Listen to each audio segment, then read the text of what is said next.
आठवें केंद्रीय वेतन आयोग सीपीसी के भुगतान में देरी के कारण भारत की अर्थव्यवस्था पर बड़ा असर पड़ने वाला है।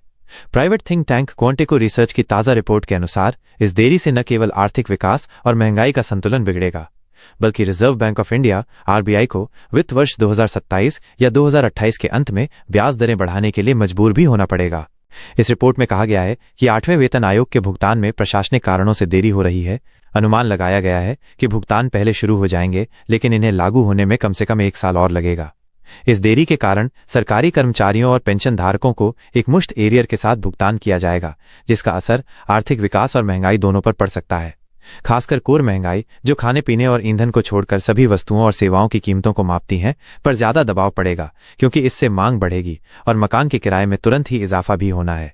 वेतन पेंशन में होगी बढ़ोतरी का असर। आठवें वेतन आयोग का फिटमेंट फैक्टर 2 के करीब हो सकता है, जो 7वें वेतन आयोग के 2.57 से कम है।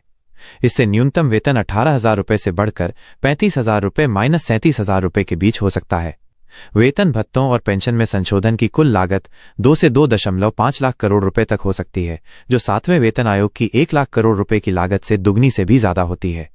इस बढ़ोतरी से सभी सरकारी कर्मचारियों और पेंशन धारकों की जेब में ज्यादा पैसा आएगा, जिससे उनके खर्च करने की क्षमता भी बढ़ना संभव है। एक मुश्त मिलेगा एरियर का भुगतान। रिपोर्ट में बताया गया है कि एक मुश्त भुगतान और एरियर से शहरी क्षेत्र में उपभोक्ता खर्च बढ़ेगा। लोग कार, इलेक्ट्रॉनिक सामान और हवाई जहाज जैसी महंगी चीजों और सेवाओं पर ज्यादा खर्च करेंगे। ये एंजल के नियम का वास्तविक उदाहरण है, जिससे आय बढ़ने पर लोग अपनी जरूरत से ज्यादा गैर जरूरी चीजों पर खर्च करते हैं।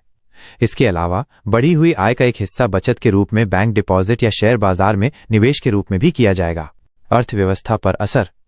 क्वांटिको रिसर्च का अनुमान है कि इस भुगतान से प्राइवेट फाइनल कंजम्पशन एक्सपेंडिचर पीएफसीई में सालाना 65 से 80 पॉइंट की बढ़ोतरी होगी, जबकि जीडीपी ग्रोथ पर 40 से 50 बेसिक पॉइंट का असर करना संभव है।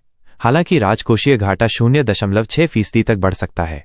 सरकार को इस खर्च को पूरा करने के लिए वित्तीय संसाधन जुटाने होंगे। रिपोर्ट में यह भी सुझाव दिया गया है कि 8वें वेतन आयोग के खर्च को पूरा करने के लिए सरकार के पास जीएसटी सुधारों को लागू करने का सुनहरा मौका है, क्योंकि वित्तीय वर्ष चौथी तिमाही तक का मुआवजा उपकर खत्म होने की संभावना है। इस बीच आरबीआई की मौद्रिक नीति समिति एमपीसी ने फरवरी से रेपो रेट में 100 बेसिक पॉइंट की कटौती की है। 6 अगस्त को हुई बैठक में समिति ने रेपो रेट को 5.5% पर स्थिर रखा और तटस्थ रुख अपनाया। साथ ही चालू वित्त वर्ष के लिए महंगाई का अनुमान 60 बेसिस पॉइंट घटकर 3.1% कर दिया।